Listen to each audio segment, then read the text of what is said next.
Yeah, Abby. I guess from your perspective, you coached with Jan as fellow assistants now with Jan as your boss. How 10 games in, she's 9-1. Your staff is 9-1. How would you say she's adjusted to the role?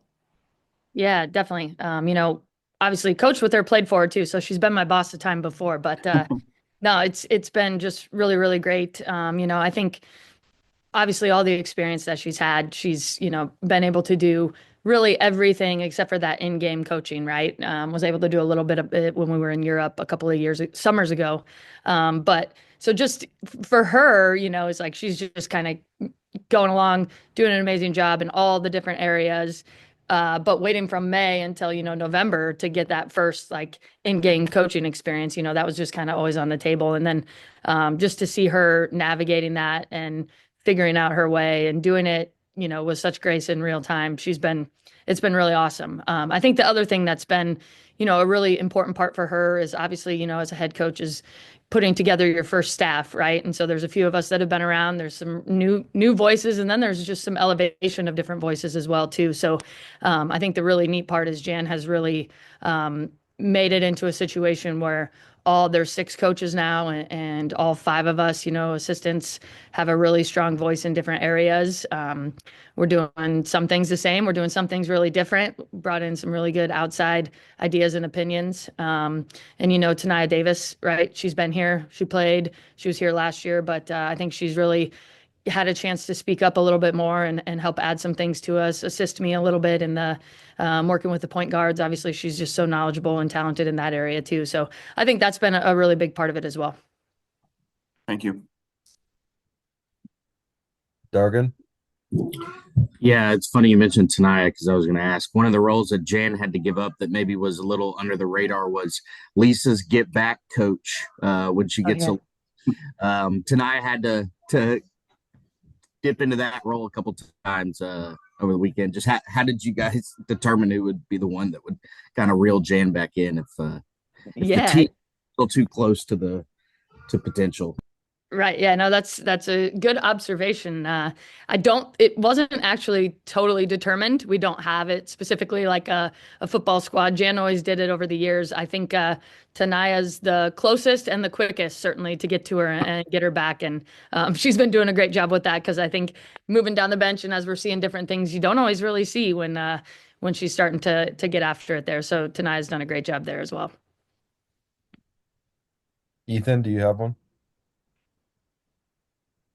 Yeah, I was just curious with a player like Aaliyah Guyton, who has a dad that made it to the absolute pinnacle of a basketball career. Is there anything different about coaching a player like that who's got that kind of family legacy? Yeah, that's a good question. And as you say that, her mother also made it to the pinnacle of basketball career. She played for the Brazilian national team, and has coached for them as well too. So she's got a really strong basketball pedigree, definitely.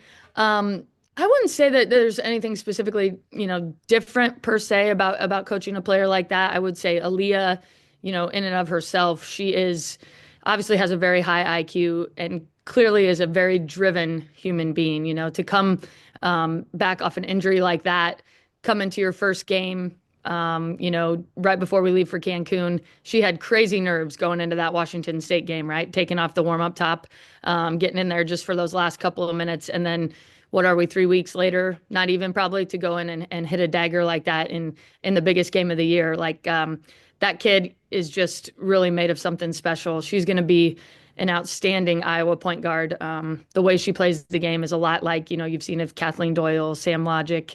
Obviously, Caitlin had the unique scoring ability, her passing ability. I think Aaliyah is going to have, similar ability in that way to just see the floor and deliver passes in a way that we're going to, really be back in that high assist, really pretty basketball kind of category with Aaliyah leading us in the future here.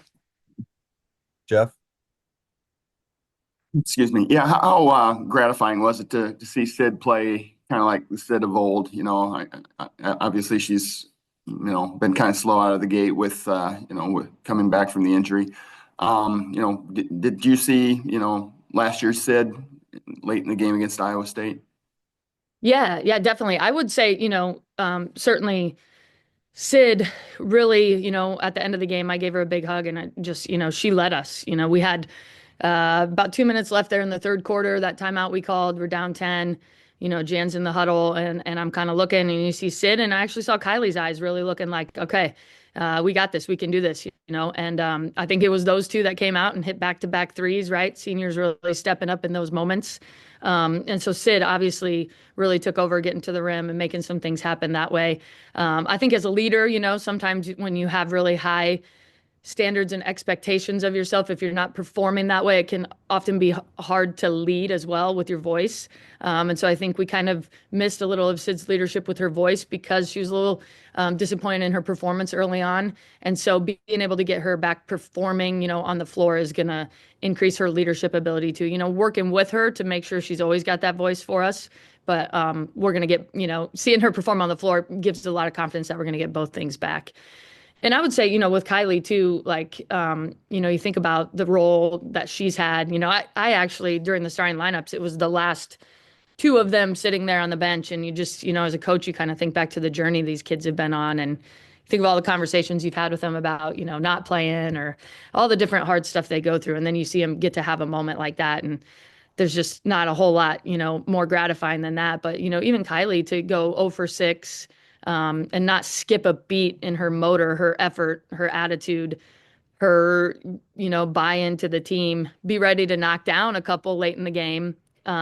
Even this morning, I was picking out some pictures, it's fun to go back and look through them. And there's one of Aaliyah, smiling after she made the shot and Lucy's celebrating in the background. Then you see the whole bench, and Kylie's getting subbed out offense for defense in that moment just because Aaliyah, is shooting the ball so well. And they're just right there for each other, willing to do whatever it takes. And I think Kylie is somebody that's really always been willing to do whatever it takes for this team. And it's really fun to see her growing in her role on the floor and just her mental toughness as well, too. Dargan? Yeah, obviously everybody knew coming into this year there would have to be some, I guess, recalibration with things offensively, just in terms of what your nightly expectations were. But then obviously there was so much unknown that you kind of had to see it actually play out in games. Just 10 games in here, does it feel like everybody is at a point where, what's happening offensively is, still, I guess, accepted, good enough? Just, I mean, how it seems like, as you guys are continuing to win, that makes that part easier. But just offensively, where would you kind of say things are 10 games in versus, where maybe everybody expected it would be? Yeah, I would say we still want some major growth on the offensive end of the floor. I think when you're focusing on our offense and when you're thinking about it, we start practice right in June, and you're kind of looking at what you have, what you want to run, how you want to kind of operate this team. The big question mark often with a new team and new personnel like we have is how are people going to defend us, right? And sometimes you can't really necessarily figure that out until you get, 10, 11, 12 games in, whatever that may be. And so I think it's been really nice for us at the beginning of this year. We've played quite a few different styles. People have tried some different things against us. You get to kind of go back to the drawing board and figure out which things you really like against those different type of defenses and what you're going to see. And so I think, we're moving in the right direction. We want to see a little bit more variety in how we're getting our scores. I think as we're starting to shoot the ball better, you see things kind of open up a little bit more. It's a little frustrating for us. Obviously, we're still not shooting the ball, from the perimeter the way that we need to and want to. And so as we do that, we'll get a little bit better as well. But, fairly balanced scoring. Want to continue with that. I think our pace is a little bit slower, obviously, than what we've played the past few years. A little part of that is a little bit how hard we're working on the defensive end too. Have a little more pride in that defensive end, and so we're not getting up and down the floor nearly as much. But at the end of the day, I think we feel if you had to have me give you a grade, I'd say probably B minus, with a lot of room for growth here. So, Ethan? Kind of piggybacking off of that question, Jan, after the Tennessee game, said that there comes a time where Winter asks you what you've been doing all summer in reference to Sid, Hannah, and Lucy's kind of injury issues where they haven't been able to get on the court. What do you think the response your team gave to Winter was on Wednesday night? Yeah. So I think, okay, so if I understand your question right, maybe not necessarily talking about their work ethic in the summer, but the injury situation, right? Is Yeah, that just them not okay? being able to be on the floor together. Yeah, yeah, definitely. I mean, the system that we run, it's a motion offense. It requires time playing together, right? Making reads, being able to just kind of learn how you operate. And obviously, Lucy, just starting in that in June, when Hannah wasn't on the floor, and then spending quite a bit of time with Sid not being on the floor as well. And then obviously, Hannah, her final game of the season was in the national championship playing the five position. And then her first really reps this year didn't come till late October playing a totally different position in that offense, right? So just getting a little more time to have those reps and those three playing together. I think also, about that Tennessee game, and we're getting ready to go into another game where we're going to face full court pressure. And Lucy, obviously we didn't really get pressed. And it's hard, you practice against the press, you simulate it and practice against your gray squad or your guys team. And it's just really hard to simulate the way you're going to see it in a game. Certainly the way that Tennessee was able to throw it on. But Lucy hadn't really had a chance for any game reps, against the press with the injury she had in Mexico. So now she's had that opportunity right against Tennessee, and we've had a little time to work on that more. And we're feeling just really confident, both with the way that those three are kind of meshing on the offensive end, and also how we're going to be able to attack the full court press coming up this weekend. Jeff? Yeah, I see Michigan State's off to their best start ever. I see they blocked 14 shots against DePaul the other day. What are, some of the biggest challenges they present Sunday? Yeah, definitely. They, interestingly enough, they're very similar to us, probably on the offensive end and how they operate. They really want to push the ball. They want to get out and go both on makes and misses. They're going to look to attack the rim, and then they've got pretty much everyone on the floor is capable and willing to shoot the open three.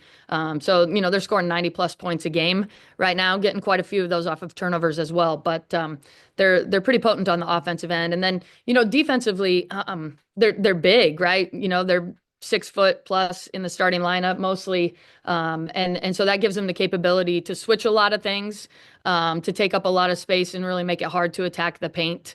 And then they do some just kind of different things, right? Like they have their full court press. They do some different things at the end of shot clock, at the end of, on the baseline out of bounds and stuff. So there's just some kind of unique things they do defensively that we're going to have to spend a little time preparing for.